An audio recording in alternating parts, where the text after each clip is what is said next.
So hello guys, welcome to physics গ্রোতে তোমাদের স্বাগত। আজকে তোমাদের আমি স্থির তড়িতের প্রাথমিক ঘটনাবলী এই চ্যাপ্টারটির এমসিকিউ সিরিজের পার্ট 3 অর্থাৎ শেষ পার্ট করতে চলেছি।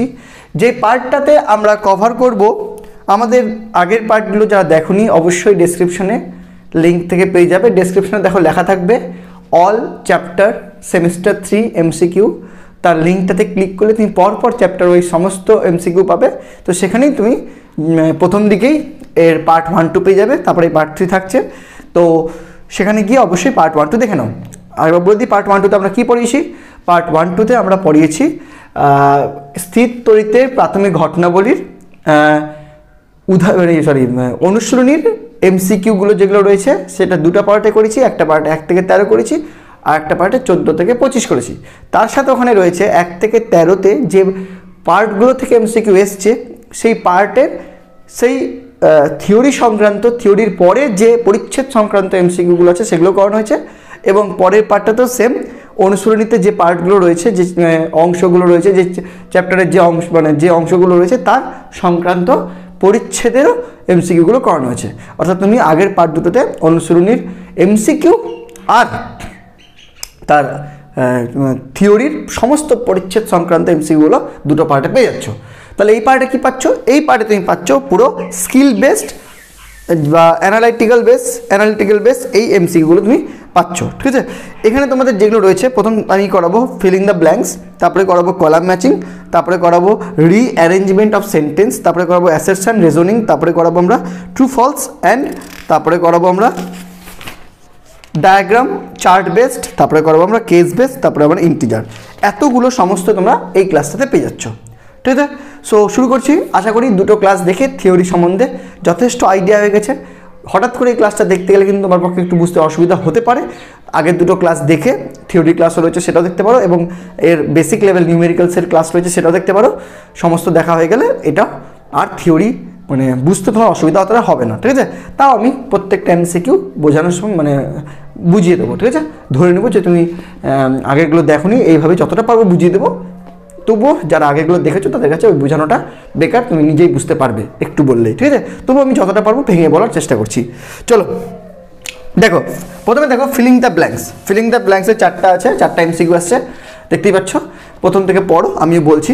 প্রথম এমসিকিউ বলছে দেখো 1 নম্বর। তাহলে আমরা প্রথমে বলছি ফিলিং দ্য ব্ল্যাঙ্কস।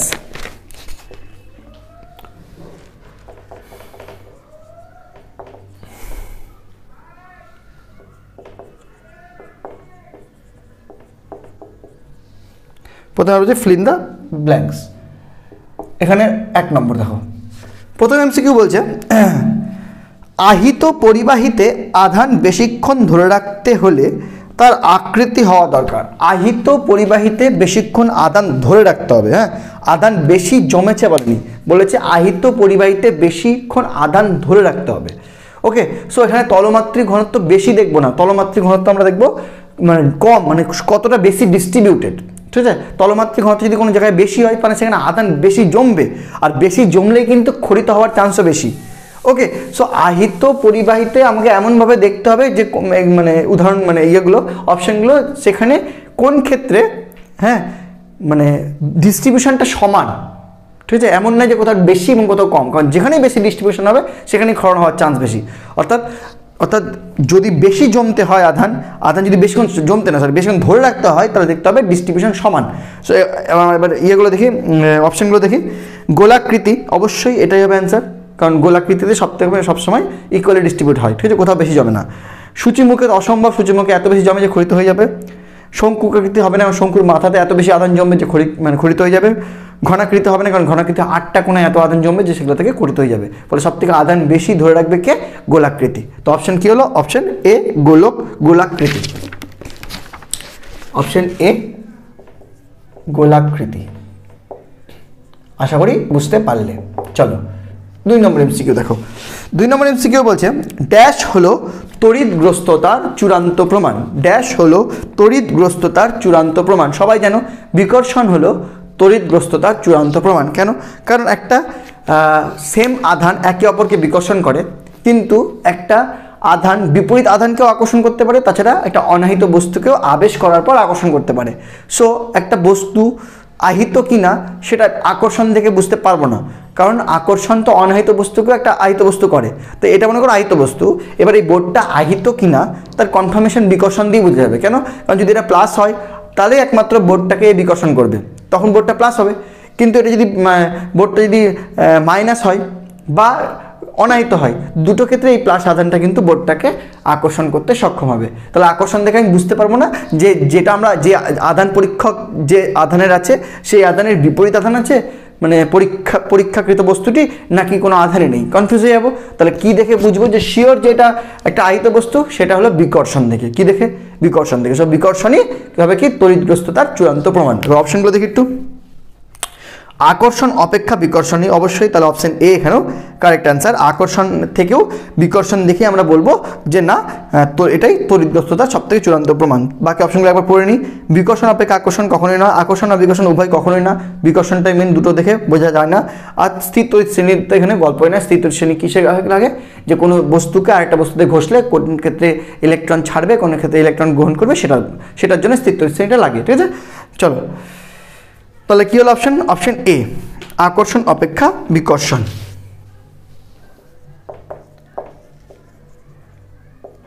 আকর্ষণ অপেক্ষা বিকর্ষণ। আকর্ষণ অপেক্ষা বিকর্ষণই তড়িৎগ্রস্ততার চূড়ান্ত প্রমাণ। চলো 3 নম্বর। 3 নম্বর কি বলছে? দুটি বস্তুকে পরস্পরের সাথে সংঘর্ষ করলে কোনটিতে কোন জাতীয় আধান সৃষ্টি হবে? ঘর্ষণ করলে কোনটিতে কোন জাতীয় আধান সৃষ্টি হবে তা পরীক্ষালব্ধ কোন যে পরীক্ষালব্ধ তালিকা থেকে জানা যায়। সেটা কি? স্থির তড়িৎ শ্রেণী থেকে। সবাই জানো। অপশন পড়ি। পর্যায় সারণী কখনোই না। স্থির তড়িৎ শ্রেণী হবে অপশন বি। আবেশ সারণী বলে কিছু নেই। রোধক শ্রেণীও না, মানে অপশন বি স্থির তড়িৎ শ্রেণী। এখনই বললাম স্থির তড়িৎ শ্রেণী।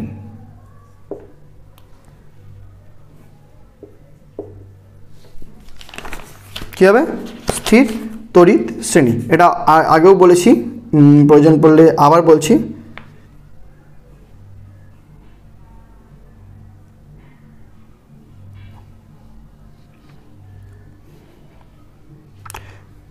যে যদি স্থির তড়িৎ শ্রেণীটা এমন একটা শ্রেণী যেখানে 1 থেকে 12টা আছে। লিস্ট আমি তোমাদের আবার দেখিয়ে দিচ্ছি। দেখো, এই 1 থেকে 12 যে শ্রেণীটা রয়েছে পরপর, তার মধ্যে যে প্রথমে রয়েছে, মনে করো 1, 2, 3, এর মধ্যে যদি বিচার করো কাগজ আর পশম, তাহলে 1 হলো কাগজ, এই পশম, 3 হলো কাগজ। মানে প্রথমে তাহলে কি হলো? পশম, তারপর হলো কাগজ। এরকম পরপর যে রয়েছে তার মধ্যে যদি প্রথম র্যাঙ্কের কোনো বস্তুকে পরের র্যাঙ্কের কোনো বস্তু দিয়ে ঘষি, তাহলে প্রথম র্যাঙ্কের যে বস্তুটা সে কিন্তু ইলেকট্রন ছাড়বে, আর দ্বিতীয় র্যাঙ্কের যে বস্তুটা সে কিন্তু ইলেকট্রন গ্রহণ করবে। এটা আগেও বলেছি, আবার বললাম। এক্সাম্পল স্বরূপ বলতে পারো, মনে করো তুমি পশম দিয়ে কাঁচ ঘষছো। পশম দিয়ে কী ঘষছো? কাঁচ। তাহলে 1-এ রয়েছে পশম, 2-এ রয়েছে কাঁচ। তাহলে পশম সবসময় ইলেকট্রন ছাড়বে আর কাঁচ সবসময় ইলেকট্রন গ্রহণ করবে। তাহলে পশম হবে ধনাত্মক, কাঁচ হবে ঋণাত্মক। এটা আমি আরেকবার বলে দিলাম। চলো নেক্সট। 4 নম্বর। আবেশের দরুন কোনো পরিবাহীর দূরতম প্রান্তের আবিষ্ট আধানকে কি বলা হয়? বলো। আবেশের দরুন, আবার বলছি, অনেকবার বলেছি, আবার বলছি, যে মনে করো কোনো একটি আহিত বস্তুকে কোনো একটি অনাহিত বস্তুর কাছে আনলে আহিত বস্তুর নিকটতম প্রান্তে অপোজিট আধান এবং দূরবর্তী প্রান্তে সম আধান আবিষ্ট হয়। এই দূরবর্তী প্রান্তের আধানকে আমরা গ্রাউন্ড করলে সেটি মাটিতে চলে যায়, কারণ এটিকে বলা হয় মুক্ত আধান। কি বলা হয়? মুক্ত আধান। তবে এই আধানটিকে কোনোভাবেই সরানো যায় না, এটাকে বলা হয় বদ্ধ আধান। ঠিক আছে। এবং আরেকটা কথাও এখানে বলে দিই, পরবর্তীতে কাজে লাগতে পারে। সেটা হলো, আগেও বলেছি আবার বলছি, যে যদি আমরা এই বস্তুটাকে আবার এর কাছ থেকে সরিয়ে নিয়ে চলে যাই, তখন আবার এই পজিটিভ নেগেটিভটা যেটা পোলার তৈরি করেছিল, দুপাশে সরে গেছিলো, তারা আবার এক জায়গায় হয়ে কি হয়? এই পুরো সিস্টেমটাকে আবার অনাহিত করে দেয়। ঠিক আছে। তার মানে একটা আহিত বস্তুকে একটা অনাহিত বস্তু কাছে আনলে অনাহিত বস্তুটি পোলার তৈরি করে, পোল তৈরি করে, মানে পজিটিভটা নেগেটিভটা এই আহিত মানে অপোজিট আধানটাকে আহিত বস্তুর কাছের দিকে ঘেঁষে আসে, আর অনাহিত মানে অপোজিট আধান সম আধানটা উল্টো দিকে ঘেঁষে চলে যায়, ফলে সেটা একটা মানে নর্মাল মলিকিউল থেকে পোলার মলিকিউল হয়ে যায়। তবে যদি আবার এই বস্তুটাকে সরিয়ে নিয়ে চলে যায় তখন কিন্তু সেটা আবার নর্মাল মলিকিউল হয়ে যায়। কিন্তু যদি আমরা এই মুক্ত আধানটাকে গ্রাউন্ড করে দিই এমতো অবস্থায় এবং এটাকে যদি মাটির তলে পাঠিয়ে দিই, তাহলে কিন্তু এটা সরিয়ে নেওয়ার পরও আর পোলার মলিকিউলটা নর্মাল মলিকিউল হতে পারে না, তখন কিন্তু তার মধ্যে নেগেটিভ আধান থেকেই যায়।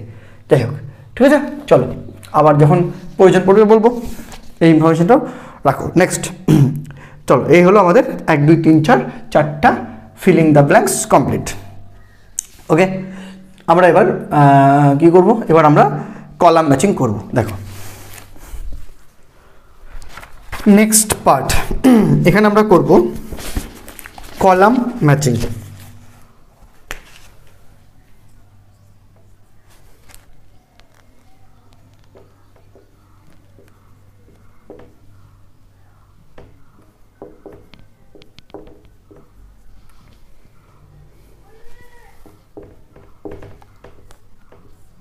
আট নম্বর কি বলছে, প্রদত্ত চিত্রটি লক্ষ্য করো। আশা করি দেখতে পাচ্ছ, আমি তবু এখানে একে বোঝানোর চেষ্টা করছি। প্রদত্ত চিত্রটি লক্ষ্য করো, চিত্র অনুসারে নিম্নের স্তম্ভ দুটিকে মিলিয়ে সঠিক বিকল্পটি নির্বাচন করো। আচ্ছা, চিত্রটা কি দিয়েছে দেখতেই পাচ্ছ তোমরা, তাও আমি একবার রেখে দিচ্ছি। এখানে একটা কাঁচদণ্ড আছে, যে কাঁচদণ্ডটার চার্জ হলো পজিটিভ এ, আর এখানে একটা দণ্ড আছে স্ট্যান্ডের ওপর অবশ্যই, সেটা হলো এটা এদিকটা বি এদিকটা সি। ওকে, আর এদিকটা Q1 আর এদিকটা Q2। ওকে, এই হলো বক্তব্য। প্রশ্ন কি, প্রথম কথা কি বলছে, স্তম্ভগুলো কি বলছে। 1 নম্বর বলছে বি বিন্দুতে Q1 আধানের প্রকৃতি। বি বিন্দুতে Q1 আধানের প্রকৃতি, আমরা আগে একটু একটা করে প্রশ্ন পড়ি তারপরে কলাম ম্যাচিং করছি। হ্যাঁ, বি বিন্দুতে Q1 আধানের প্রকৃতি। দেখো ভাই, এটা প্লাস যদি হয় তাহলে আমরা কি জানি আবেশে কি হয়, এই যে পরমাণুটা, এই পরমাণুতে কি হয়, প্রোটন ইলেকট্রন থাকে এবং প্রোটন ইলেকট্রন সমান সমানই থাকে, সাথে নিউট্রন থাকে, এবং প্রোটন ইলেকট্রনটা কি হয় দুদিকে শিফট হয়ে যায়, দিয়ে পোলার হয়ে যায়। ঠিক আছে, যদি এদিকে প্লাস থাকে তাহলে ইলেকট্রনগুলো এদিকে শিফট হয়ে যায় আর নিউক্লিয়াসটা ওদিকে শিফট হয়ে যায়, তার মানে ওদিকটা হয়ে যায় প্লাস আর এদিকটা হয়ে যায় মাইনাস, সমপ্রান্ত বিপরীত আধানে আর দূরের প্রান্ত সম আধানে আবিষ্ট হয়। ওকে, এই তো গল্প। তো প্রথম প্রশ্ন কি ছিল, বি বিন্দুতে Q1 আধানের প্রকৃতি। তাহলে বি বিন্দুতে Q1 আধানের প্রকৃতি কেমন হবে, অবশ্যই নেগেটিভ। ওকে, 1 নম্বর কথা। পরেরটা দেখছি আগে, সি বিন্দুতে Q2 আধানের প্রকৃতি। সি বিন্দুতে Q2 আধানের প্রকৃতি কেমন হবে, পজিটিভ। ওকে, 3 নম্বর কি বলছে, বি প্রান্তে Q1 আধানের মান। আচ্ছা, Q1 আধানের মান তো সেভাবে বলা যাবে না, তার জন্য আমাকে মানে এই পরমাণুটার প্রোটন ইলেকট্রনের সংখ্যা লাগবে। কি বলতে চাইছে দেখি, মানে এই কলাম 2 দেখে বুঝতে পারবো কি বলতে চাইছে। আর বি বিন্দুর Q1 আধানকে বলা হয়, এটা বলা যাবে। বি বিন্দুর যে Q1 আধানটা রয়েছে, বি বিন্দুতে যে Q1 আধানটা রয়েছে, এই আধানটাকে বলা হয় বদ্ধ আধান। কি বলা হয়, বদ্ধ আধান। কেন, কারণ এই সমপ্রান্তটা কখনোই একে মানে বের করা যাবে না, তবে এইটাকে গ্রাউন্ড করে দিলেই মুক্ত আধান হিসেবে সেটা বেরিয়ে যাবে। ঠিক আছে, তো এবার বাকি অপশানগুলো দেখি, মানে এদিককার কলাম দেখি, তাহলে আমরা বুঝতে পারবো বক্তব্যটা কি। একটা কলামে প্রথমে এতে বলছে বদ্ধ আধান, অর্থাৎ সেটাকে লাগবে একটাতে ঋণাত্মক লাগবে, ধনাত্মক লাগবে। অর্থাৎ ডিটা কি বলছে, সি প্রান্তের Q2 আধানের সমান। আচ্ছা, এইভাবে বলেছে যে Q1 আধানের মান বলতে সেরকম ম্যাথমেটিক্যাল মান চাইনি, তবে এইটুকু বলেছে যে Q2 আধানের সমান। অবভিয়াসলি ইয়েস, কারণ যে কটা নেগেটিভ এদিকে আসবে সেই কটা পজিটিভ ওদিক যাবে। তো প্রোটন ইলেকট্রন তো একটা পরমাণুর মধ্যে আলাদা হয় না, এটা তো আর আয়নে পরিণত হয়নি যে কোনো ইলেকট্রন বেরিয়ে গেছে বা সামথিং, জাস্ট ওই পরমাণুটাতে আধানগুলো শিফট করে গেছে, প্রোটন নিউক্লিয়াস একদিকে শিফট করে গেছে আর এদিকে ইলেকট্রন শিফট করে গেছে। অর্থাৎ আধানের পরিমাণে যে কটা এদিকে নেগেটিভ থাকবে সে কটা ওদিকে পজিটিভ থাকবে। ঠিক আছে, তাহলে Q1 আর Q2 এর ভ্যালু সমান হবে। তাহলে কি দাঁড়ালো, প্রথম প্রশ্ন কি ছিল, 1 নম্বর ছিল কি, 1 নম্বর যদি বলি 1 নম্বরের সাথে ম্যাচ করছে বি বিন্দুতে Q1 আধানের প্রকৃতি। বি বিন্দুতে Q1 আধানের প্রকৃতি হবে নেগেটিভ, সেটা ম্যাচ করছে বি এর সাথে, 1 যাচ্ছে বি এর সাথে। ওকে, 2 এ কি বলছিল, সি বিন্দুতে Q2 আধানের প্রকৃতি, সি বিন্দুতে Q2 আধানের প্রকৃতি হবে পজিটিভ, তাহলে 2 যাচ্ছে এ এর সাথে। ওকে, 3 কি বলছে? 3 বলছে বি প্রান্তের Q1 আধানের মান যেটা হলো সি প্রান্তের Q2 আধানের সমান, অর্থাৎ 3 যাচ্ছে ডি এর সাথে। আর ফাইনালি 4 যদি দেখো, 4 বলছে বি বিন্দুর Q1 আধানকে কি বলা হয়? বদ্ধ আধান, তাহলে 4 যাচ্ছে ফাইনালি এ এর সাথে। তাহলে এটা কোন অপশনের সাথে মিলছে? অপশন এ তে 1 এর সি না, অপশন বি তে 1 এর বি মিলেছে, 2 এর সি মিলে, 2 এর সি না, অপশন বি তে 2 এর সি, 2 এর সি, হ্যাঁ ঠিক আছে। আমি কি করলাম আবার 2 এর এখানে বললাম, সরি 2 এর সিতে আছে, হ্যাঁ তো 2 এর সি, ঠিক আছে, ডি আর এ। আচ্ছা, 3এরটা ডি আর 4এরটা এ, ঠিক আছে। অপশন কোনটা হলো? অপশন বি, তাহলে option B is the right answer. Okay, 2 নম্বর। 2 নম্বর কি বলছে? এখানে কোনো ফিগার নাই, এমনি বলছে স্তম্ভ দুটিকে মিলিয়ে সঠিকটা বলো। 1 নম্বর বলছে, এদিকে আগে পড়ে নি, হ্যাঁ। তড়িৎ পরিবহনে অংশগ্রহণ করে -272 ডিগ্রি সিতে অ্যালুমিনিয়াম হলো, সিলিকন হলো বজ্রপাতের সময় নিরাপদ স্থান। এদিকে বজ্রবযুক্ত বাড়ি, অর্ধপরিবাহী, অতিপরিবাহী আর মুক্ত ইলেকট্রন। বলো তড়িৎ পরিবহনে অংশগ্রহণ করে কে? তড়িৎ পরিবহনে অংশগ্রহণ করে কে বলো? সবাই জানো, মুক্ত ইলেকট্রন। ওকে, তাহলে প্রথম কথা হলো রাখি, তড়িৎ পরিবহনে অংশগ্রহণ করে 1 নম্বরে বলছে, দূরে হয়ে যাচ্ছে যে, তড়িৎ পরিবহনে অংশগ্রহণ করে কে? মুক্ত ইলেকট্রন, মানে 1এরটা ডি।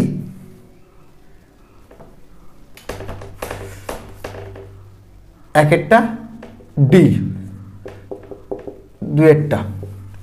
2 নম্বর বলছে -272 ডিগ্রি সিতে অ্যালুমিনিয়াম। মনে রাখবে টেম্পারেচার কমতে কমতে যখন কোনো পরিবাহী একটা সংকট তাপমাত্রা ক্রস করে তখন সেটা অতি পরিবাহীতে পরিণত হয়। তাহলে -272 ডিগ্রি সি, সেটাই হলো অ্যালুমিনিয়ামের সংকট তাপমাত্রা, ফলে -272 ডিগ্রি সিতে অ্যালুমিনিয়াম একটি অতি পরিবাহীতে পরিণত হবে। তাহলে এটা একটি 2এরটা হলো সি। নেক্সট সিলিকন হলো একটি অর্ধপরিবাহী, সবাই জানো সিলিকন কি? 3 নম্বর সিলিকন হলো একটা অর্ধপরিবাহী। সিলিকন আর জার্মেনিয়াম এরা হলো অর্ধপরিবাহী, মানে অপশন মানে বি। আর ফাইনালি 4 নম্বর থাকলো। 4 নম্বর কি বলছে? বজ্রপাতের সময় সবাই জানো বজ্রবাহযুক্ত বাড়িতে যেতে হয়, এ। তাহলে কোনটার সাথে মিললো? 2এরটা, 1এরটা এ না, 1এরটা এ না, 1এরটা ডি। আচ্ছা, 3 নম্বরটা মিলছে, সি এরটা, 2এরটা বি না, মিলে নিয়ে আবার 4 চলে যায়। 1এরটা ডি, 2এরটা সি, 3এরটা বি, 4এরটা এ, অপশন ডি। 3 নম্বর দেখো, 3 নম্বর কি বলছে? একটি কাঠের ব্লককে রেশম কাপড় দিয়ে ঘষা হলো, মানে তোমাকে আবার সেই শ্রেণীতে যেতে হবে, স্থির তড়িৎ শ্রেণীটা চলে এসছে। দেখ স্থির তড়িৎ শ্রেণীটা, যদি বই থাকে তোর বই দেখ। ওকে, কোথাও একটা আসবে স্থির তড়িৎ শ্রেণীটা, যদি এখানে কোয়েশ্চেনের জায়গা না থাকে তাহলে এর উপরে চলে আসতে পারে, মিটিয়ে আবার চলে যাবে। স্থির তড়িৎ শ্রেণীতে দেখতে পাচ্ছ। এবার কি বলছে? প্রদত্ত স্তম্ভ দুটিকে মিলিয়ে সঠিক বিকল্পটা দেখো। আচ্ছা, রেশম কাপড়ের আধানের প্রকৃতি, কাঠের আধানের প্রকৃতি, রেশম কাপড়ের ভর, কাঠের ভর, ধনাত্মক বৃদ্ধি পাবে, হ্রাস পাবে ঋণাত্মক। আচ্ছা, রেশম আর কাঠ, রেশম আর কাঠ, রেশম আর কাঠ, রেশম আর কাঠ, কি আগে আছে বলো? আমি একটু দেখে নিই। রেশম আর কাঠ, রেশম 4-এ, কাঠ 5-এ, রেশম 4-এ, কাঠ 5-এ। যে আগে আছে সে করে ইলেকট্রন ছাড়ে, আর যে পরে থাকে সে ইলেকট্রন গ্রহণ করে। তাহলে রেশম ইলেকট্রন ছাড়বে -E, আর কাঠ +E ইলেকট্রন নেবে। আচ্ছা, রেশম যদি ইলেকট্রন ছেড়ে দেয় তাহলে রেশম হয়ে যাবে, ইলেকট্রন ছাড়ার পর হয়ে যাবে রেশম পজিটিভ, আর কাঠ ইলেকট্রন নেওয়ার পর কাঠ হয়ে যাবে কাঠ নেগেটিভ। ওকে, চলো এবার আগে অপশনে আসি। রেশম কাপড়ের আদানের প্রকৃতি, রেশম কাপড়ের আদানের প্রকৃতি কী হবে? পজিটিভ, কারণ ইলেকট্রন ছাড়বে, তাহলে 1এরটা হবে এ, 1এরটা হলো এ, 2এরটা। কাঠের প্রকৃতি, কাঠ হলো ইলেকট্রন গ্রহণ করবে, কাঠ হবে নেগেটিভ, মানে 2এরটা ডি। 3এরটা রেশম কাপড়ের ভর, দেখো রেশম কাপড় ইলেকট্রন ছাড়ছে, তাহলে ভর হ্রাস পাবে, ইলেকট্রন ছাড়লে ভর হ্রাস পাবে, মানে 3 সি, 4 অবশ্যই 4 কি থাকলো বি হবে। দেখেন একবার প্রশ্ন কি বলছে এটা, কাঠের ভর অবশ্যই ইলেকট্রন ঢুকছে মানে বৃদ্ধি পাবে বি, তাহলে 1 এ, 2 ডি, 3 সি, 4 বি। কোন অপশনের সাথে মিলছে? অপশন এ 1 এ মিলে গেছে, 2 বি মিলছে না। অপশন বি 1 ডি মিলছে না। অপশন সি 1 এ মিলে গেছে, 2 ডি মিলছে না, মিলে গেছে, 3 বি মিলছে না। Option B 1 A, 2 D, 3 C আর 4 B. Option D is the right answer. এই হলো 3টি আমাদের কলাম ম্যাচিং প্রবলেম। আশা করি বুঝতে পেরেছো। এবার আমরা রিঅ্যারেঞ্জমেন্ট অফ সেন্টেন্স অর ইভেন্টে যাব। নেক্সট আমরা যেটা পড়বো সেটা হলো rearrangement of sentences or events. এখানে 3টা প্রবলেম আছে, দেখতেই পাচ্ছ। প্রথম প্রবলেম কি বলছে? প্রথম প্রবলেম একটা ফিগার দেওয়া আছে, যদিও ফিগারে বলছে প্রদত্ত চিত্রে এ বি সি 3টা বিন্দুতে আধানের তলমাত্রিক ঘনত্ব যথাক্রমে sigma A, sigma B, sigma C. তাহলে এদের মানের সঠিক ক্রম, রিঅ্যারেঞ্জমেন্ট মানে 1 2 3, মানে কে বড় কে ছোট এরকম টাইপের প্রবলেম। হ্যাঁ, তো ফিগারটা কী দেওয়া আছে দেখো, এই 1 নম্বর, এই এই এই এই এরকম টাইপ ফিগার দেওয়া আছে। এখানে একটা আছে নাম বি, এই পয়েন্টটা সি আর এই পয়েন্টটা দিয়েছে এ। এবার দেখো তলমাত্রিক ঘনত্ব সিগমা ইকুয়াল কী হয়? সিগমা ইকুয়াল হয় কিউ বাই এ। এবার কিউ পরিমাণ আধান যদি আমি এই তলটাতে দিই, তাহলে যতটা জমবে এই তলটাতে কি এটার এরিয়া তো কম, এটা তো আরও বেশি জমবে, আর এটাতে সব থেকে বেশি জমবে কারণ এটা এরিয়া আরও কম কর্নারের। তাহলে এই পয়েন্টটা দেখো যতটা না এরিয়া হবে, এই পয়েন্টের এরিয়া তার থেকে কম, কারণ আর তীক্ষ্ণ হচ্ছে, আর এই পয়েন্টের এরিয়া আরও কম। সো এখান থেকে বোঝা যাচ্ছে যে সিগমা অফ সি সব থেকে বেশি, কারণ এখানকার এরিয়া সব থেকে কম। এবার এর সাপেক্ষে এর এরিয়া পাবো, এটা এরকম আর এটা এরকম, তার মানে কি এর এরিয়া অবশ্যই এর থেকে কম। তাহলে সিগমা এ, তারপরে আর সব থেকে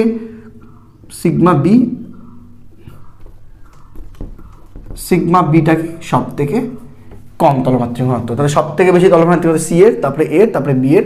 তাহলে অ্যান্সার হবে সিগমা সি সব থেকে বেশি, greater than sigma A, greater than sigma B, মানে সিগমা বি এর সব থেকে কম। কি দিয়েছে? Option A sigma A greater than B greater than C, না। Option B greater than C greater than A, না। Option C greater than A greater than B. Option C is the right answer, option C. দেখো বোঝা গেল, যার area যত কম সেখানে তত বেশি আধান জমবে, দ্যাটস মিন সেই পয়েন্টটা তলমাত্রিক ঘনত্ব তত বেশি।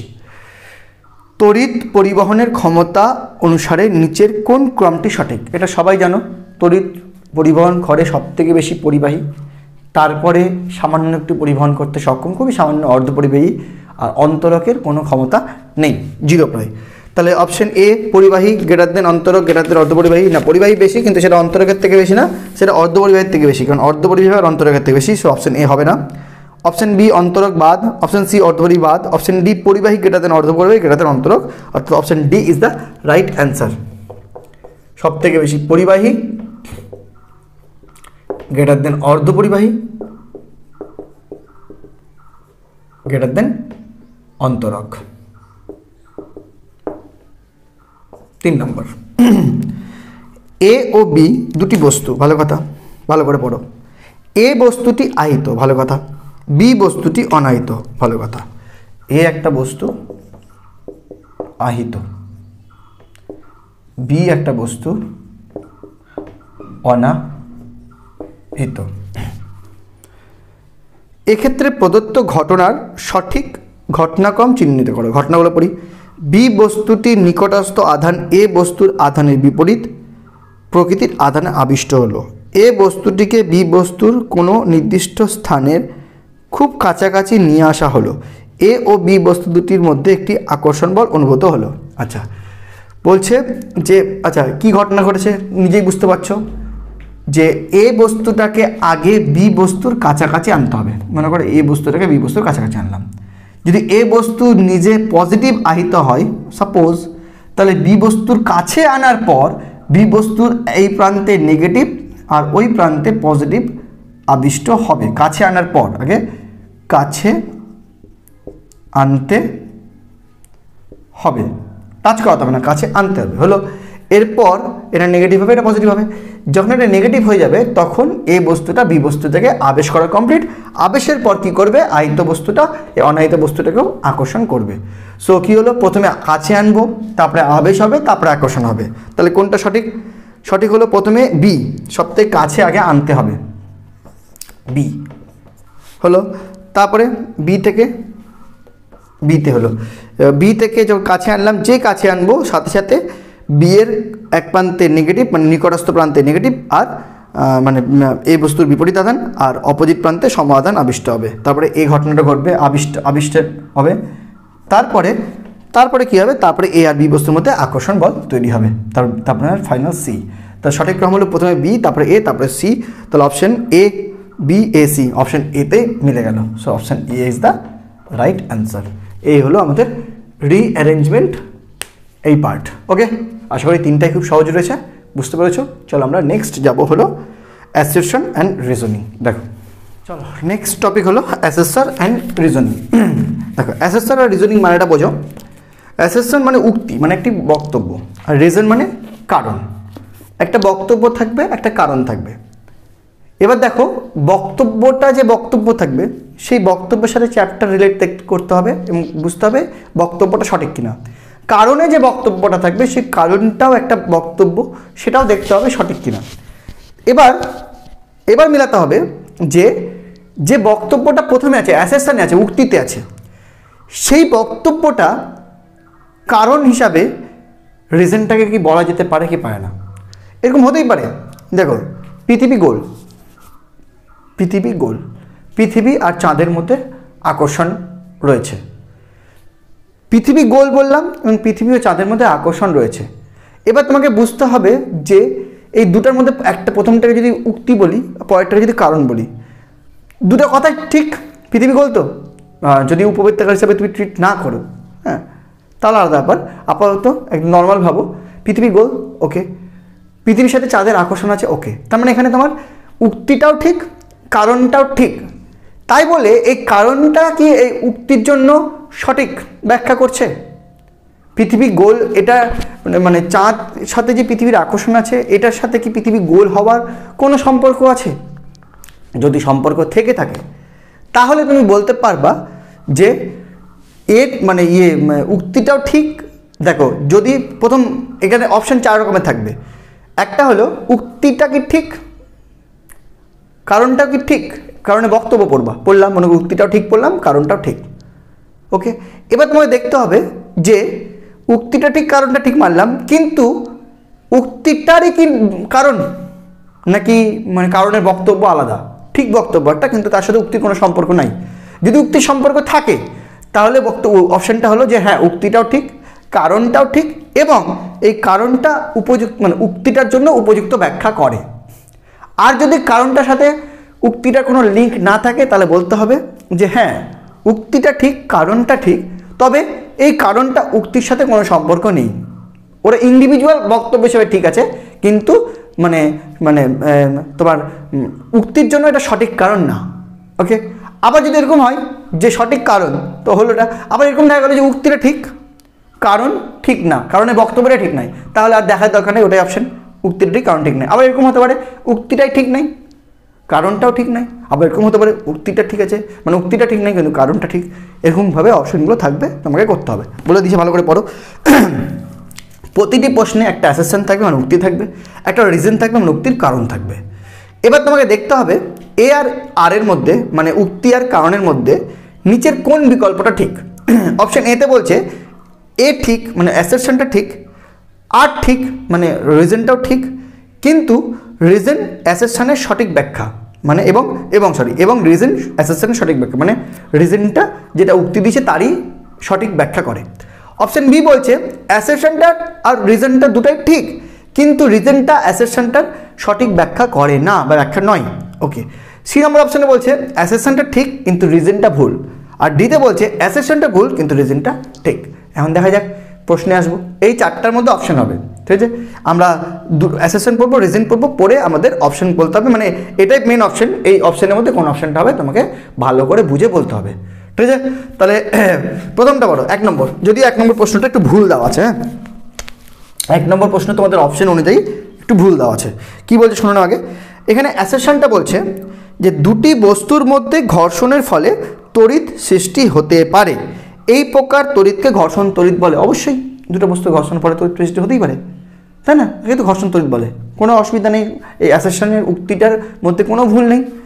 আচ্ছা, রিজন কি বলছে, রিজন বলছে 1 coulomb equal to 3 × 10⁹ stat coulomb. এখানেই ভুল বলেছে, 1 coulomb equal to 3 × 10⁹ stat coulomb হয়, ঠিক আছে। মানে হিসাব মতো রিজনটা ভুল, রিজনের বক্তব্যটাই ভুল, যদিও এই রিজনের সাথে অ্যাসেশনের কোনো লিঙ্ক নাই, এটা তো বুঝলাম, কিন্তু রিজনটা ইটসেলফ ভুল, কিন্তু আমাদের অপশন অনুযায়ী ঠিক। কেন ঠিক, কারণ ওরা এটা ভুল প্রিন্টিং মিস্টেক করেছে, এখানে 1 coulomb equal to 3 × 10⁹ stat coulomb থাকার কথা ছিল। ওকে, তাহলে যদি যে প্রিন্টিংটা এসছে সেই হিসাবেই বলি, তাহলে অ্যাসেশনটা ঠিক, রিজনটা ভুল, তাহলে একদম হয়ে গেল অপশন কোনটা, অপশন সি। কিন্তু যদি প্রিন্টিং মিস্টেক হিসাবে বলি, তাহলে দেখো অ্যাসেশনটাও ঠিক, রিজনটাও ঠিক, 1 কুলম ইকুয়াল টু 3 × 10⁹ ইয়েস হয়, ওকে। বাট এই অ্যাসেশনের সাথে রিজনের কোনো লিঙ্ক নেই, মানে এই উক্তিটা যেটা বললো যে দুটো বস্তুর ঘর্ষণের ফলে যে তড়িৎ তৈরি হয়, ঠিক আছে, তার সাথে 1 coulomb equal to 3 × 10⁹ stat coulomb হয়, তার সাথে কোনো লিঙ্ক নেই, এটা কোনো সঠিক কারণ নয়। তাহলে অপশন বি হবে যে অ্যাসেশন আর রিজন দুটো ঠিক, কিন্তু রিজনটা অ্যাসেশনের সঠিক ব্যাখ্যা করে না। তাহলে এক একটা বইয়ের প্রিন্টিং মিস্টেক যদি ধরো, তাহলে সেই হিসাবে বি ঠিক, কিন্তু প্রিন্টিংটা যদি যেটা প্রিন্টিং আছে সেটাই যদি ধরো, তাহলে সেই হিসাবে কিন্তু সি ঠিক। 2 নম্বর কি বলছে, সমতড়িৎ পরস্পরকে বিকর্ষণ করে। সবাই জানে সমতড়িৎ পরস্পরকে বিকর্ষণ করে, ওকে। বিকর্ষণ অপেক্ষা আকর্ষণই তড়িৎগ্রস্ততার চূড়ান্ত প্রমাণ। কোথায়, আকর্ষণ অপেক্ষা বিকর্ষণ তড়িৎগ্রস্ততার চূড়ান্ত প্রমাণ। তার মানে আর কোনো দেখার দরকার নেই, অ্যাসেশনটা ঠিক হলে থাকলেও রিজনটা ভুল, অ্যাসেশনটা ঠিক থাকলেও রিজনটা ভুল। কোনটা অপশনে বলে অ্যাসেশন ঠিক রিজন ভুল, অপশন সি বলে। তো 2টা সি, 3টা তামা তড়িতের সুপরিবাহী। ওকে, সবাই জানে তামা তড়িতের সুপরিবাহী। সব ধাতব পদার্থেই মুক্ত ইলেকট্রন বর্তমান থাকায় ধাতু সাধারণত তড়িতের সুপরিবাহী হয়। অবশ্যই ধাতুতে মুক্ত ইলেকট্রন থাকে বলে ধাতু তড়িতের সুপরিবাহী হয়, সেই ধাতুর একটা এক্সাম্পল তামা, সেটা তামাও তড়িতের সুপরিবাহী, মানে কারণটা অ্যাসেশনের জন্য যথেষ্ট ব্যাখ্যা করছে। তার মানে এখানে অ্যাসেশনটাও ঠিক, রিজনটাও ঠিক, এবং রিজনটা কারণ মানে অ্যাসেশনটাকে সঠিক ব্যাখ্যা করে। তাহলে অপশন এ হবে এটা, নাকি অপশন এ। ভেরি গুড, খুবই সহজ, খুবই সুন্দর। 4 নম্বর কি বলছেন, আবেশের ফলে কোনো বস্তুতে উৎপন্ন আবিষ্ট ধনাত্মক ও ঋণাত্মক আধানের পরিমাণ সমান হয় না। না, আবেশের ফলে কোনো বস্তুতে উৎপন্ন আবিষ্ট ধনাত্মক আর ঋণাত্মক আধানের পরিমাণ সব সময় সমান হয়, ঠিক আছে, কারণ ওই পরমাণুর ইলেকট্রন প্রোটন শিফট করে, কোনো ইলেকট্রন প্রোটন বেরোনোর ব্যাপার নাই। রিজন, আবেশের ফলে একই সাথে ধনাত্মক ও ঋণাত্মক আধানের সৃষ্টি হয়। হ্যাঁ, আবেশের ফলে একই সাথে ধনাত্মক আধান আর ঋণাত্মক আধান সৃষ্টি হয়, একদিকে ধনাত্মক একদিকে ঋণাত্মক। যেদিকে যদি ধনাত্মক আধান দিয়ে করি তাহলে ক্লোজের ঋণাত্মক, দূরের ধনাত্মক, তাহলে রিজনটা ঠিক। তবে রিজনটা ঠিক হলেও অ্যাসেশনটা ভুল, তাহলে এটা কোনটা অপশন হবে, রিজন ঠিক অ্যাসেশন ভুল, রিজন ঠিক অ্যাসেশন ভুল, মানে অপশন ডি, অপশন ডি। দেখো রিজনটা এমন না যে অ্যাসেশনে হতেই হবে, রিজনটা নিজের একটা বক্তব্য, নিজস্ব একটা বক্তব্য, তোমাকে দেখতে হবে রিজনটার সাথে অ্যাসেশনের লিঙ্ক আছে কিনা। তাহলে ইন্ডিভিজুয়াল রিজনটা যদি লিঙ্ক নাও থাকে, রিজনের বক্তব্যটা যদি ঠিক থাকে তাহলে রিজনটা ঠিক।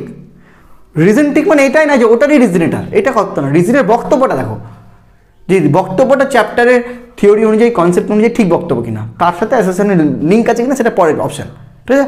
সব ধরনের ব্যাপারই দেখতে হবে কিন্তু, হ্যাঁ, এরকম না যে অ্যাসেশনের সাথে লিঙ্ক নাই মানে রিজনটা ভুল, না, রিজনের বক্তব্যটা দেখতেই হবে, ওটা একটা সঠিক বক্তব্য, ওটা সঠিক বলতে হবে, ঠিক আছে। চলো 5 নম্বর বলছে, তড়িৎ পর্দা দ্বারা পৃথক করে রাখা কোনো স্থানে তড়িৎ পর্দার বাইরে কোনো আধান প্রভাব বিস্তার করতে পারে না। অবভিয়াসলি পারে না, কারণ তড়িৎ পর্দার কাজ কি, তড়িৎ পর্দা হলো এমন একটা জিনিস যেখানে মানে পাতলা একটা খোলক, যে খোলকে সবসময় বাইরের পৃষ্ঠে আধান জমবে। তো বাইরের পৃষ্ঠে আধান জমবে মানে কি, বাইরে থেকে যদি কোনো আধান এফেক্টও ফেলে, সেই আধানটা বাইরের পৃষ্ঠে থেকে যাবে, ভেতরের পৃষ্ঠে যাবে না। তাহলে ভেতরে দিয়ে কোনো বস্তু থাকলে সে কোনো এফেক্ট ফিল করবে, কোনো এফেক্ট থাকবে না তার উপর, সিম্পল। আচ্ছা, তারপরে কি বলছে, তড়িৎ আহিত পরিবাহীর আধান তার বাইরের পৃষ্ঠে অবস্থান করে। হ্যাঁ, ওটাই তো বললাম, তড়িৎ আহিত কোনো মানে পরিবাহীর কী হয়, আধানটা বাইরের পৃষ্ঠে থাকে, সেই জন্যই তো ওটাকে তড়িৎ পর্দা বলে, ভেতরে জিনিস সেফ থাকে। মানে এখানে অ্যাসেসেন্টটাও ঠিক এবং রিজনটাও ঠিক, এবং রিজনটা অ্যাসেসেন্টের জন্য একদম সঠিক ব্যাখ্যা করে। ঠিক আছে, তাহলে 5এরটা অপশন এ হলো। 6, একটা তীব্র ধনাত্মক আধানকে দ্রুত একটি মৃদু ঋণাত্মক আধানের কাছে আনলে উভয়ের মধ্যে বিকর্ষণের পরিবর্তে আকর্ষণ লক্ষ্য করা যায়। আচ্ছা, মনে করো এটা তীব্র ধনাত্মক, তীব্র প্রচুর ধনাত্মক আছে, প্রচুর প্রচুর প্রচুর প্রচুর প্রচুর, এটাকে কি বলছে, খুবই দ্রুত একটা মৃদু ঋণাত্মক, মানে একটা জিনিস আছে যার মধ্যে সামান্য ঋণাত্মক আধান আছে, সামান্য, ওকে, আনলে উভয়ের মধ্যে বিকর্ষণের পরিবর্তে আকর্ষণ লক্ষ্য করা যায়। অবভিয়াসলি তাই হবে, কারণ যখন এ খুব কাছে আসবে তখন এই তীব্র ধনাত্মকের জন্য এই ঋণাত্মকটা সামান্যটা প্রথমে প্রশমিত হয়ে যাবে, তারপরে এ করবে আবেশ, আবেশের ফলে কী হবে, তীব্র কী ছিল ওটা, ও মৃদু ধনাত্মক, কি বললাম, প্রথমে যখন এর কাছে আসবে,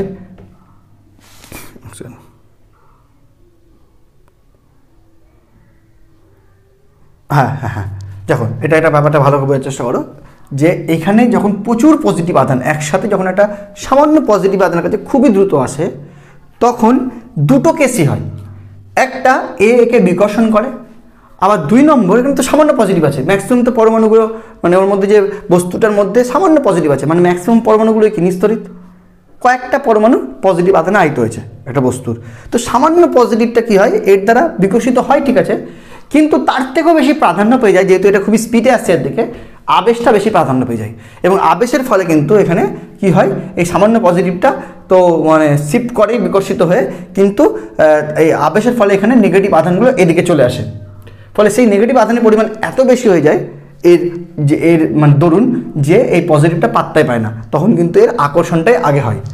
ঠিক আছে, মানে সামান্য পজিটিভের সাথে বিকর্ষণ করতে গিয়ে দেখা যায় আকর্ষণই করছে ডিউ টু আবেশ, কারণ খুবই স্পিডে নিয়ে যাওয়ার ফলে আবেশটা এখানে বেশি পাত্তা পেয়ে যায়, এই আধান সম আধানের বিকর্ষণটা পাত্তা পায় না।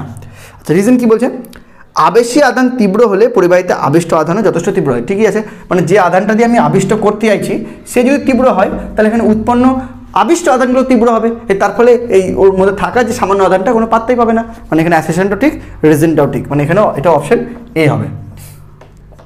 7 নম্বর, বজ্রপাতের সময় একটা মোটর গাড়ির ভেতরে থাকা নিরাপদ। হ্যাঁ, অবশ্যই, মানে বজ্রবহযুক্ত বাড়িতে থাকা সবথেকে বেশি নিরাপদ, কিন্তু তোমাকে যদি কোনো অপশন না থাকে তবুও গাড়ির ভেতরে থাকবে। কেন গাড়ির ভেতরে থাকবে, কারণ গাড়ির ভেতরে থাকতে গেলে গাড়ি তো আর পরিবাহীর হয়, ফাঁপা পরিবাহীর মতো, তাহলে ফাঁপা পরিবাহীর কি আধান যদি বজ্রপাত হয়ও আধানটা বাইরের পৃষ্ঠে জমবে, ভেতরে তো আসবে না, পরে কিন্তু সেফ থাকবে। রিজন, একটি ফাঁপা ধাতব পাত্রের আধান তার বাইরের পৃষ্ঠে অবস্থান করে, ভিতরের পৃষ্ঠে থাকে না, যেটা বললাম সেটাই, তার মানে এখানে অপশন এ সঠিক। 8 নম্বর, প্রকৃতিতে সব আধানই একটা ঋণাত্মক, একটা ইলেকট্রনের তড়িৎ আধানের সরল ধনাত্মক বা ঋণাত্মক গুণিতক। অবভিয়াসলি হ্যাঁ, প্রকৃতিতে যত আধান আছে সবই কিউ ইজ ইকুয়াল টু এনই, আধানের কোয়ান্টাইজেশন কি বলে, পৃথিবীতে যত আধান আছে সবই একটা ইলেকট্রনের আধানের সরল গুণিতক হয়। রিজন কি বলছে, একটি কাচদণ্ডকে রেশমের টুকরো দিয়ে ঘষা হলে আধান বিনিময়ের দরুন উভয়ে তড়িতায়িত। হ্যাঁ, অবশ্যই, কাঁচের কাজকে রেশম দিয়ে ঘষলে ঘর্ষণ তৈরি হবে, একজনের মধ্যে পজিটিভ একজনের মধ্যে নেগেটিভ হবে, তো স্থিত শ্রেণী অনুযায়ী, কিন্তু এখানে মানে আগের যে বক্তব্যটা তার সাথে রিজনের কোনো সম্পর্ক নেই, রিজনের বক্তব্যটা আলাদা, অ্যাসেসনের বক্তব্যটা আলাদা। ঠিক আছে, অর্থাৎ এখানে এ আর দুজনের ঠিক হলেও রিজনটা এর জন্য ব্যাখ্যা সঠিক করছে না, মানে অপশন কী হবে, অপশন বি, এ আর দুজনে ঠিক, তবে রিজনটা এর সঠিক ব্যাখ্যা করে না। তাহলে এই হয়ে গেল অ্যাসেশন অ্যান্ড রিজনিং সম্পর্কিত সমস্ত প্রবলেম। ঠিক আছে, এবার আমরা ট্রু ফলসে ঢুকবো। নেক্সট টপিক হলো ট্রু ফলস। ট্রু ফলস কী বলছে দেখো, 1 নম্বর, 1 বলছে আবেশের দরুন কোনো পরিবাহীর নিকটতম প্রান্তে আবিষ্ট আধানকে মুক্ত আধান বলে। আবেশের দরুন কোনো পরিবাহীর নিকটতম প্রান্তর যে আধানকে বদ্ধ আধান বলে, মুক্ত আধান বলে না, মুক্ত আধান দূরবর্তী প্রান্তটাকে বলে, মানে 1 নম্বর ফলস। 2 নম্বর, আবেশের দরুন কোনো পরিবাহীর দূরতম প্রান্তের আবিষ্ট আধানকে বদ্ধ আধান বলে না, দূরতম প্রান্তের আধানকে মুক্ত আধান বলে, মানে 2 নম্বরটাও ফলস, 1ও ফলস 2ও ফলস। তাহলে অপশন একের অপশন কী হবে? অপশন এ ট্রু ট্রু, মানে সঠিক সঠিক সঠিক সঠিক নয়, সঠিক নয় সঠিক, সঠিক নয় সঠিক নয়। অপশন ডি দুটোই ফলস, সঠিক নয় সঠিক নয়। 2 নম্বর, কোনো পরিবাহী পৃষ্ঠের যে অংশের বক্রতা যত বেশি সেই অংশে তত বেশি আধান জমে। অবভিয়াসলি ইয়েস, যে অংশের বক্রতা যত বেশি, বক্রতা ব্যাসার্ধ নয়, বক্রতা মানে যত বাঁকা, যত রেডিয়া কম, সেখানে তত বেশি আধান জমে। অপশন মানে 1 নম্বর বক্তব্য ট্রু। একটি আহিত পরিবাহী গোলকের পৃষ্ঠের সব বিন্দুতেই আধানের তলমাত্রিক ঘনত্ব সমান হয়। ভেরি গুড, অবশ্যই একটা গোলকের সব পৃষ্ঠেরই এরিয়া সেম, অর্থাৎ তার তলমাত্রিক ঘনত্ব সব বিন্দুতে সেম, মানে 1ও ঠিক 2ও ঠিক, মানে অপশন এ ট্রু ট্রু। যত বক্রতা বেশি তত বেশি আধান জমবে, তবে বক্রতা যদি কোনো অংশে সেম হয় তাহলে আধান পাঠালে সেই আধান প্রত্যেকটা অংশে সেম জমবে। নেক্সট 3 নম্বর, আকর্ষণ অপেক্ষা বিকর্ষণই তড়িৎগ্রস্ততার চূড়ান্ত প্রমাণ। অবশ্যই ট্রু, অনেকবার বললাম। কোনো বিচ্ছিন্ন বস্তু বা বস্তু সংস্থার আধানের মোট পরিমাণ সর্বদা অপরিবর্তিত থাকে। এটা প্রথম ক্লাসে আমরা বলেছি যে আধান এক্সচেঞ্জ হতে পারে, টোটাল আধান কোনো দিন চেঞ্জ হয় না। মানে যদি এটা একটা সিস্টেম হয়, মনে করো এখানে +3 কুলাম আধান আছে, এখানে -2 কুলাম -3 কুলাম আধান আছে, আর এখানে +5 কুলাম আধান আছে, আর এখানে -2 কুলাম আধান আছে, তাহলে সিস্টেমটার মোট আধান হলো +3 -3 শূন্য, +5 5, আর -2 হলো 3, তো +3 কুলাম মোট আধান।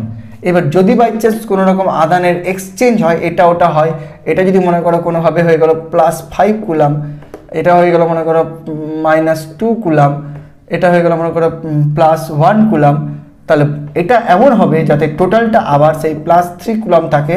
কোনো একটা বদ্ধ সিস্টেমের আধান কখনোই চেঞ্জ হয় না, ঠিক আছে? তাহলে +5 -2 +3 +3 1 +4 তাহলে এখানে হতে হবে -1 কুলাম, তাহলে এটা +3 হয়ে যাবে, ঠিক আছে?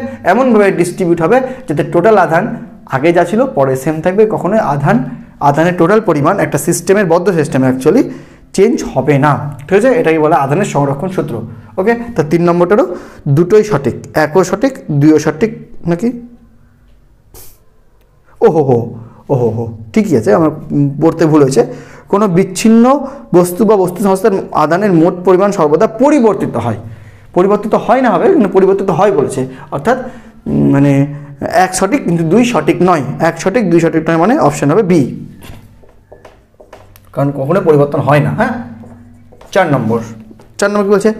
মহাবিশ্বের তড়িৎ-আধানের কোনো সৃষ্টি বা বিনাশ হয় না, আধানের মোট পরিমাণ সর্বদা সংরক্ষিত থাকে, অর্থাৎ এটা আধানের সংরক্ষণ সূত্র, অবশ্যই এটা সঠিক। 2 নম্বর, কোনো বিশেষ অবস্থায় একটি ফাঁপা পরিবাহীর ভেতরের পৃষ্ঠে আধান থাকতে পারে। হ্যাঁ, এটা একটা ব্যাপার আছে যে কোনো পরিবাহীর সবসময় বাইরের পৃষ্ঠে আধান থাকে, ভেতরে থাকে না, তবে বিশেষ অবস্থায় থাকতে পারে। লাইনটা পড়বে, বইয়ের আছে, বা বলে দিই একটু, যে বিশেষ অবস্থাটা হলো যদি কোনো ফাঁপা পরিবাহীর ভেতরে কোনোভাবে পরিবাহীকে টাচ না করিয়ে কোনোভাবে যদি কোনো একটা আহিত পরিবাহী রাখা যায়, তাহলে সেই আহিত পরিবাহীর জন্য ওই ফাঁপা পরিবাহীটার ভেতরে বিপরীত আধান আবিষ্ট হবে, বাইরে সম আধান আবিষ্ট হবে, ঠিক আছে? অর্থাৎ ভেতরে আধান তো থাকলো, তাহলে এবার বাইরে আধানটাকে যদি তুমি গ্রাউন্ড করে দাও তাহলে চলে গেল মুক্ত আধানটা, তাহলে ভেতরে পৃষ্ঠে আধান থাকলো কি থাকলো না। তবে হ্যাঁ, তুমি যদি ভেতরে যে আহিত গোলকটা রয়েছে সেটা যদি আবার বের করে নাও, তাহলে কিন্তু যে ওই আধানটা যেটা ভেতরে পৃষ্ঠে ছিল সেটা আবার বাইরের পৃষ্ঠে চলে আসবে, ঠিক আছে? কি বললাম ভালো করে বুঝলে কি? আবার বলি, মনে করো এটা একটা পরিবাহী গোলক, একে আধান দিলে সবসময় বাইরে থাকে, তবে কোনোভাবে যদি একটা আহিত গোলককে ভেতরে বিনা টাচ করে রাখতে পারো, এটা আহিত গোলক মানে ভেতর বাইরে, মানে এর বাইরের পৃষ্ঠে আধান থাকবে, সরি, আহিত গোলক মানে এর বাইরের পৃষ্ঠে আধান থাকবে। ওকে, এবার এটাকে যদি কোনোভাবে টাচ না করায় তাহলে আবেশের দরুন এখানে কিন্তু নেগেটিভ আধান আর এর বাইরের পৃষ্ঠে কিন্তু পজিটিভ আধান আবিষ্ট হবে। ওকে, এবার বাইরের পৃষ্ঠটাকে যদি আমরা গ্রাউন্ড করে দিই তাহলে মুক্ত আধান হিসেবে বাইরের আধানটা চলে যাবে, তাহলে আলটিমেট নেগেটিভ আধান কিন্তু ভেতরের পৃষ্ঠে থেকে গেল। এবার যদি কোনোভাবে এই ভেতরের গোলকটাকে বের করে দিই তাহলে কিন্তু এই মাইনাস আধানটা আবার বাইরে চলে আসবে, ঠিক আছে? আচ্ছা, এটা একটা বলছি যে কোনো একটা আহিত পরিবাহীকে যদি কোনো একটা অনাহিত পরিবাহীর কাছে নিয়ে আসি, তাহলে অনাহিত পরিবাহীটা আবিষ্ট হয় অপোজিট আধানে, সমতে বিপরীত, দূরে সম। এবার যদি আহিত পরিবাহীকে সরিয়ে দিই তাহলে সেটা কিন্তু আবার অনাহিত হয়ে যায়, কিন্তু যদি আমরা মুক্ত আধানটাকে বের করে নিই তখন কিন্তু সেটা আর মানে অনাহিত হয় না, ওই বদ্ধ আধান যেটা ছিল সেই আধানে আহিত হয়ে থেকে যায়। ওকে, চলো তাহলে 4 নম্বরটা কী হলো? 4 নম্বরটা কী হলো? 1 নম্বরটা তো ঠিক, 2 নম্বরটাও ঠিক, মানে অপশন এ দুটোই ঠিক। 5 নম্বর, এটা লাস্ট। 1 নম্বর কি বলছে? 5-এর, কোনো আহিত পরিবাহীতে আধান ধরে রাখতে হলে পরিবাহীর কমপক্ষে কোনো একটি অংশকে সূচিমুখের ন্যায় হতে হবে। আচ্ছা, এখানে আধান ধরে রাখার কথা বলেছে, তো আধান ধরে রাখার মানে আধান বেশি জমা নয়, আধান বেশি জমতে গেলে তো সেটা ক্ষুরিত বেশি হবে, ধরে রাখা মানে অল্প যে কম জমা, ঠিক আছে? অর্থাৎ এখানে পরিবাহীটার ক্ষেত্রফল যতটা ইকুয়ালি, মানে আধানটা যতটা গোটা ক্ষেত্রফলে ইকুয়ালি ডিস্ট্রিবিউট যদি হয় তাহলেই সব থেকে ভালো মানে থাকবে স্টোর হয়ে। যদি কোনো অংশে বেশি জমে কোনো অংশে কম জমে, তো যেসব অংশে বেশি জমবে সেখান থেকে ক্ষরিত হওয়ার চান্স বেশি। তো সূচিমুখ যদি নিয়ে সূচিমুখে তো সব থেকে বেশি জমে, ফলে সেখানে ক্ষরিত হওয়ার চান্স সব থেকে বেশি। দ্যাটস মিন 1 নম্বর যেটা বলছে সেটা একদমই ভুল, ঠিক আছে? যে কোনো আহিত পরিবাহীতে আধান ধরে রাখতে হতে গেলে পরিবাহীটির কমপক্ষে কোনো একটি অংশকে সূচিমুখ ন্যায় হতে হবে না, কোনো অংশই সূচিমুখ হলে হবে না। যে অংশই সূচিমুখ হবে সেখানে আধানটা বেশি জমবে এবং তার ফলে সেই পার্টটা ক্ষরিত হয়ে যাবে, ঠিক আছে? তো আধান ধরে রাখার জন্য কী হতে হয়? গলীয় হতে হয়, এরকম আমরা অনেকবার পড়েছি। সো অপশন 1 নম্বরটা ভুল বলছে। নেক্সট 2 নম্বর, মাটির সাথে সংযোগ আছে এমন ধাতব আচ্ছাদনযুক্ত গাড়ি বজ্রপাতের সময় নিরাপদ আশ্রয়স্থল। এটাও অনেকবার বললাম যেটা ঠিক একদম, যে একটা মাটির সাথে সংযোগ আছে এরকম একটা ধাতব আচ্ছাদনযুক্ত গাড়ি নিই, তাহলে গাড়ির বাইরের পৃষ্ঠে আধান জমবে, ঠিক আছে? ফলে ভেতরটা সেফ থাকবে। ওকে, সো এখানে অপশান কী হলো? 1 নম্বরটা ভুল আর 2 নম্বরটা ঠিক। ওকে, সো 1 নম্বরটা ভুল, 2 নম্বরটা ঠিক। কোন অপশান বলছে 1 নম্বরটা ভুল 2 নম্বরটা ঠিক? অপশান সি বলছে। সো অপশান সি বলছে 1 নম্বরটা সঠিক, 2 সঠিক নয়, 2 নম্বরটা সঠিক। সো হয়ে গেল, এই হলো আমাদের ট্রু ফলস। এবার আমরা নেক্সট ডায়াগ্রাম বা চার্ট বেসড করব। নেক্সট ডায়াগ্রাম আর চার্ট বেসড। দেখো লিস্টে আসছে, এখানেও প্রশ্নটা একটু ভুল দেওয়া আছে, হ্যাঁ, মানে আমার মনে হচ্ছে ভুল দেওয়া আছে। বলছে প্রদত্ত চিত্রগুলিতে তড়িৎ আবেশের উদাহরণ দেওয়া হলো, ভালো কথা। এর মধ্যে যে ছবিটিতে তড়িৎ আবেশের তথ্য ভুল প্রদর্শিত হয়েছে তা চিহ্নিত করো। এক্ষেত্রে কোশ্চেনটা মানে ভুল আছে, কোশ্চেনটা বলতে হতো যে প্রদত্ত চিত্রগুলিতে তড়িৎ আবেশের উদাহরণ দেওয়া হয়েছে, এর মধ্যে যে ছবিটিতে তড়িৎ আবেশের তথ্য ঠিক রয়েছে সেটি চিহ্নিত করো, ঠিক আছে? এক্ষেত্রে এ বিন্দুতে আবেশী আধান, বি আর সি বিন্দুতে আবিষ্ট আধান রয়েছে।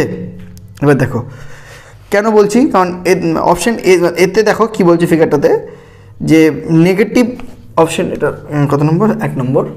অপশন এটা এরকম দেখো, নেগেটিভ আধানে আহিত, আর এটা তোমার এখানে হয়েছে কি, এখানে হয়েছে পজিটিভ আর এখানে হয়েছে পজিটিভ। এটা কখনোই হয় না, কখনোই হয় না। যদি নেগেটিভ আধানের কাছে হয়নি তো নিকটবর্তী প্রান্তে পজিটিভ হলো, ঠিক আছে, কিন্তু দূরবর্তী প্রান্তে নেগেটিভ হওয়ার কথা, ফলে এটা রং। তাহলে অপশন এ হওয়া উচিত কোয়েশ্চেন অনুযায়ী, আর দেখা উচিত না। কিন্তু এখানে আরও অনেকগুলো রং আছে, একটাই ঠিক আছে। সো এখানে কোয়েশ্চেনটা একটু ভুল উল্টো হয়েছে। কোয়েশ্চেনটাতে বলা উচিত ছিল এখানে কোথায় তত্ত্বটা ঠিক বলেছে। সো অপশন এ হচ্ছে না, অপশন বি। অপশন বি দেখো মাইনাস দেওয়া আছে, আর এখানে দেওয়া আছে, এখানে মাইনাস আর এখানে মাইনাস। এটাও হবে না, কারণ এখানে প্লাস হওয়া উচিত ক্লোজে, আর এখানে হওয়া উচিত মাইনাস। সো এটাও ভুল। সিতে কি বলছে?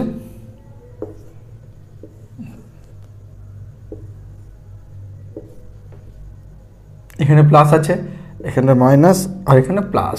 তো সি দেখো একদম সঠিক, প্লাসের নিকটবর্তী প্রান্তে মাইনাস আর দূরবর্তী প্রান্তে প্লাস। তো সিটা হবে তোমার রাইট অ্যান্সার, যদি বলে যে কোন তথ্যটা সঠিক সেই হিসাবে। কিন্তু কোয়েশ্চেনে বলছে কোন তথ্যটা ভুল, ঠিক আছে? কোয়েশ্চেনটা একটু কিন্তু গন্ডগোল আছে, ঠিক করে নাও কোয়েশ্চেনটাকে, এটা কোনো ভুলের জায়গায় ঠিক করো, হ্যাঁ, কোন তথ্যটা ঠিক। আর ডি অপশনটাও কী বলছে দেখো, দেখে নাও একবার। ডি অপশনটা বলছে এখানে প্লাস আর এখানে প্লাস, এখানে মাইনাস, এটাও ভুল। ক্লোজে মাইনাস হয়, দূরে প্লাস হয়, ঠিক আছে? So option C is the right answer. তবে কোয়েশ্চেনটাকে চেঞ্জ করতে হবে। কোয়েশ্চেনটা কী হবে? কোয়েশ্চেনটা হবে যে প্রদত্ত চিত্রগুলিতে তড়িতাবেশের উদাহরণ দেওয়া আছে, ভালো কথা, এর মধ্যে যে ছবিতে তড়িতাবেশের তথ্য সঠিক প্রদর্শিত হয়েছে সেটি হলো। ওকে, 2 নম্বর। প্রদত্ত ছবিতে কোন আহিত বস্তুটির সব বিন্দুতে আধানের তলমাত্রিক ঘনত্ব সমান? একটা গোল আছে, একটা ত্রিভুজ আছে, একটা চতুর্ভুজ আছে। দেখো ত্রিভুজের এগুলাতে বেশি জমে, এগুলোতে ঠিক আছে, এগুলোতে আবার বেশি জমে, এগুলোতে ঠিক আছে, এগুলোতে আবার বেশি জমে, এগুলোতে ঠিক আছে। চতুর্ভুজের এগুলো কোণাতে বেশি জমবে, এই ঠিক আছে, এখানে বেশি জমবে, এখানে ঠিক আছে, এখানে আবার বেশি জমবে, এখানে ঠিক আছে, এখানে আবার বেশি জমবে। তাহলে ইকুয়াল হলো না, একমাত্র বৃত্তীয়তে ইকুয়ালি ডিস্ট্রিবিউট হবে, ঠিক আছে। সো কোনটা রাইট অ্যান্সার হবে? দ্য রাইট অ্যান্সার ইজ বৃত্ত। বৃত্ত কোনটাতে আছে?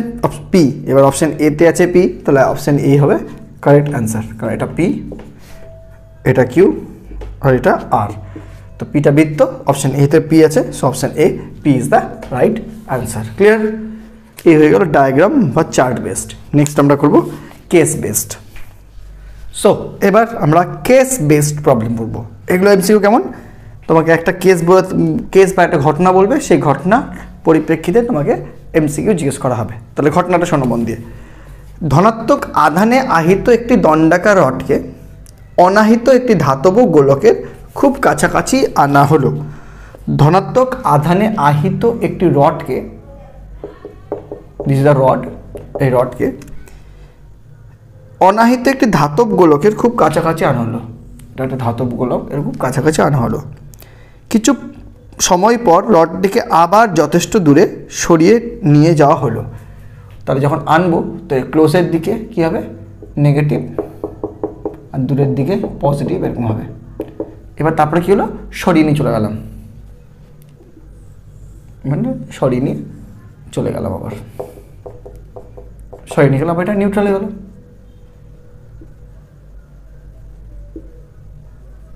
নিউট্রাল হয়ে গেল, ঠিক আছে। চলো, নিউট্রাল কেন হলো? কারণ দেখো এখানে as a 1 2 3 4 5 6 7 8, 1 2 3 4 5 6 7 8 positive R negative একটা পরমাণুর মধ্যে সমান থাকে। খালি আবেশের ফলে কী হয়? তারা শিফটিং হয়ে যায়। এবার যখন আবেশ থাকবে না, তারা আবার এক জায়গায় চলে আসবে, এক জায়গায় চলে আসলে আবার টোটালি নিউট্রাল, না আবার নিউট্রাল হয়ে যাবে। এবার গল্পটা পড়ি, অঙ্ক পড়ি। 1 নম্বর, দণ্ডাকার রডটিকে যখন অনাহিত ধাতব গোলকের কাছে আনা হয়েছিল তখন গোলকে আবিষ্ট আধানের প্রকৃতি কী হবে? সমগ্র গোলকটি ঋণাত্মক আধানে আহিত হবে? কখনোই না। দণ্ডাকার রডের কাছের দিকের গোলকের অংশ ধনাত্মক আধান আবিষ্ট হবে? না, কারণ এর নিজে ধনাত্মক, তো কাছেরটা হবে ঋণাত্মক, তাহলে অপশন বিও না। দণ্ডাকার রডের কাছের দিকের গোলকের অংশ ঋণাত্মক আধান আবিষ্ট হবে? একদম এক্স্যাক্টলি। সো 1 নম্বরটা হলো অপশন সি, ঠিক আছে। কি? দণ্ডাকার রডের কাছের দিকের গোলকের অংশ ঋণাত্মক আধানে আবিষ্ট হবে। দণ্ডাকার রডের কাছের দিকের গোলকের অংশ ঋণাত্মক আধানে আবিষ্ট হবে। অপশন ডি কি বলছে? সমগ্র রড ধনাত্মক হবে, এটাও না। তাহলে option C is the right answer.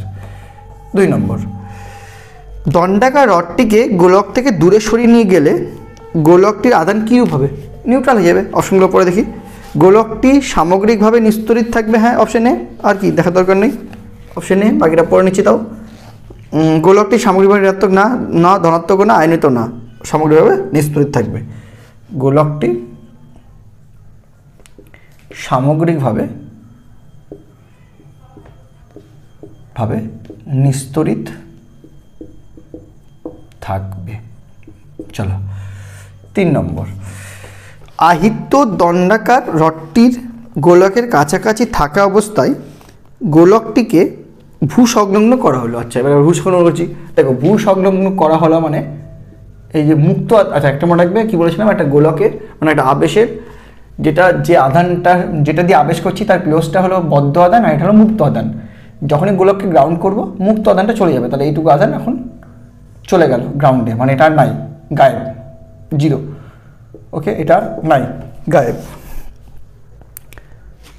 এবার আহিত দণ্ডাকার রডটিকে সরিয়ে নিয়ে গেল, নিয়ে যাওয়ার পর গোলকটির আধানের প্রকৃতি কী? এবার যদি আধান সরিয়ে নিয়ে চলে যায়, এবার দেখো এটা কিন্তু আর নিউট্রাল হবে না। কেন হবে না?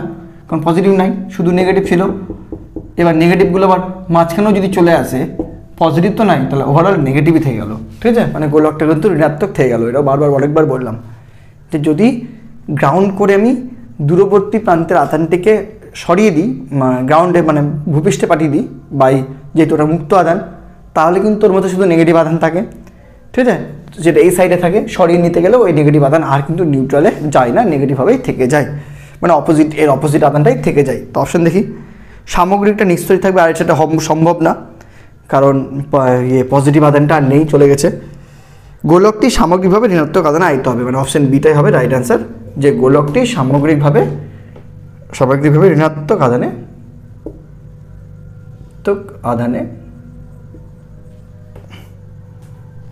আহিত হবে, ঠিক আছে, তাই বলছে। তো অপশন কি এটা? অপশন বি, তিনেরটা অপশন বি, ঠিক আছে, বুঝতে পারলে? বাকি অপশন দেখে লাভ নেই। পরেরটা ধনাত্মক আধানে বলছিল, যে একটা অংশ ধনাত্মক অপরটা ঋণাত্মক, না ধনাত্মক অংশটা নাই, চলে গেছে। ওকে, তাহলে এই গেল আমাদের কেস বেসড। এবার লাস্ট থাকলো তোমার ইন্টিজার বেসড, মানে integer last part, integer based মানে ইন্টিজারের উপর, মানে জাস্ট নিউমেরিক্যাল যাকে বলে। 3টা অঙ্ক আছে, 3টা এমসিকিউ আছে, করলেই আমাদের মোটামুটি স্থির তড়িতের প্রাথমিক ঘটনাবলী এখানে সমাপ্ত হবে, ঠিক আছে। আর এন্ট্রান্স কর্নারে আর ঢুকবো না আমরা, হ্যাঁ, নইলে একটা চ্যাপ্টার নিয়ে বহুদিন লেগে যাবে।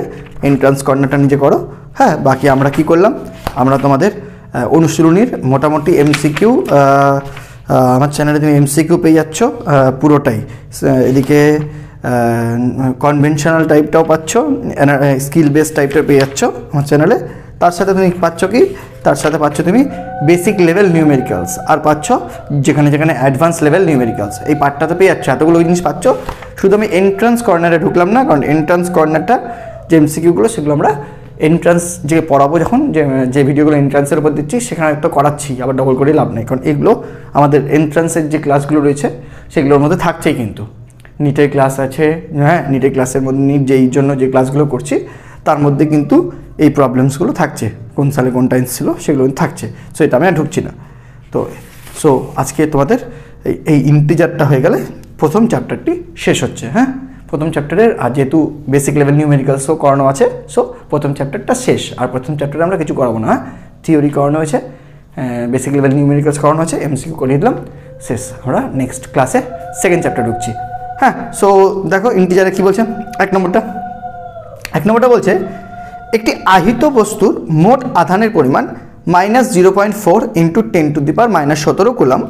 তাহলে বস্তুটিতে অতিরিক্ত ইলেকট্রনের সংখ্যা কত, এগুলো অঙ্ক প্রচুর করলে কী হবে বলো। আধান বলেছে কিউ ইকুয়াল টু, বলেছে এক নম্বর কিউ ইকুয়াল টু বলেছে -0.4 × 10⁻⁻17 কুলম্ব। আচ্ছা, কী বের করতে বলেছে, অতিরিক্ত ইলেকট্রন সংখ্যা। অতিরিক্ত কেন বুঝতে পারছো, কারণ নেগেটিভ মানে এখানে অতিরিক্ত ইলেকট্রন আছে। তো কি আমরা জানি কিউ ইকুয়াল টু NE, তাই তো, এই এনটা আনতে বলেছে, তাহলে N equal to Q by E, তাই তো। কিউ কত, 0.4 × 10⁻⁻17। ঠিক আছে, যদি নেগেটিভ নাও তাহলে ইলেকট্রনও নেগেটিভ নিতে হবে, নইলে শুধু মান নিয়ে করলেই হবে, অসুবিধা নেই, শুধু মান নিয়ে করো। তাহলে কারণ সংখ্যা তো আর পজিটিভ নেগেটিভ হয় না, এবং নেগেটিভ চিহ্নটা কী বোঝাচ্ছে, যে ইলেকট্রন ঢুকেছে না বেরিয়েছে, সেটা তো প্রশ্নই বলে দিয়েছে যে কতটি ইলেকট্রন ঢুকেছে।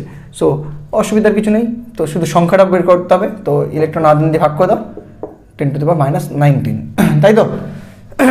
ইলেকট্রন আধান কত, 1.6 × 10⁻⁻19 কুলম্ব। সো এখানে অ্যান্সার কত হবে, এদিকে পয়েন্ট উঠিয়ে দিলাম, পয়েন্ট উঠে গেল, তো 4 4 16 হলো, তাহলে 1/4 × 10⁻⁻17 + 19 মানে 2, তাহলে 0.0 দরকার নেই, 4 দিয়ে তো 100, 4 দিয়ে যদি 100 করি তাহলে 4 25 100, তাহলে 25টি হয়ে গেল অ্যান্সার, 25টি। তো অপশান কী আছে, 25 আছে অপশানে, option B 25। So option B is the right answer. 2 নম্বর কী বলছে, 12 সেমি ব্যাসার্ধ বিশিষ্ট একটি ফাঁপা পরিবাহী গোলকের মোট আধানের পরিমাণ 144 পাই কুলম্ব। ফাঁপা পরিবাহী গোলকের অভ্যন্তরে আধানের তলমাত্রিক ঘনত্ব কত। আচ্ছা, তলমাত্রিক ঘনত্ব সিগমা ইকুয়াল টু হয় Q/A, তাই তো। তাহলে আমার আধান লাগবে আর এরিয়া লাগবে, কিন্তু বক্তব্যটা হলো আধান তো সবসময় মানে কোনো পরিবাহী গোলকের পৃষ্ঠে জমা হয়, অভ্যন্তরের পৃষ্ঠতে জমা হয় না, বাইরের পৃষ্ঠে জমা হয়। তাহলে কি লাগবে, আধানটা লাগবে এবং বাইরের পৃষ্ঠতল লাগবে। কিন্তু এখানে বাইরের পৃষ্ঠের কথা জিজ্ঞেস করেইনি, জিজ্ঞেস করেছে ফাঁপা পরিবাহী গোলকটির অভ্যন্তরে তলমাত্রিক ঘনত্ব কত। অভ্যন্তরে যে আধানই থাকবে না তাহলে তলমাত্রিক ঘনত্ব কী হবে, জিরোই হবে, তাই না? Q/A ফর্মুলাটা কখন বাইরের পৃষ্ঠের জন্য কাজ করে, অভ্যন্তরের পৃষ্ঠের জন্য না তো, তাহলে অভ্যন্তরে কোনো আধান থাকবে না, তার অ্যান্সার হবে 0। তাহলে অপশন ডি। 3 নম্বর আজকের লাস্ট অঙ্ক। 4 সেমি আর 8 সেমি ব্যাসার্ধ বিশিষ্ট দুটি গোলকের আধান সমান, এদের তলমাত্রিক ঘনত্বের অনুপাত কত? আচ্ছা, তলমাত্রিক ঘনত্ব সিগমা ইকুয়াল টু হয় Q/A। তাহলে সিগমা 1 কত হবে বল, সিগমা 1 ইকুয়াল টু হবে কি আধান সেম দিচ্ছি, আধান সমান Q/A। এ মানে এবার কী জিনিস, গোলক তো মানে 4πr², 4π আর কত প্রথমটার 4² হয়ে গেল। আর সিগমা 2 কত, Q/4π এর কত, এর 8 ব্যাসার্ধ মানে 8²।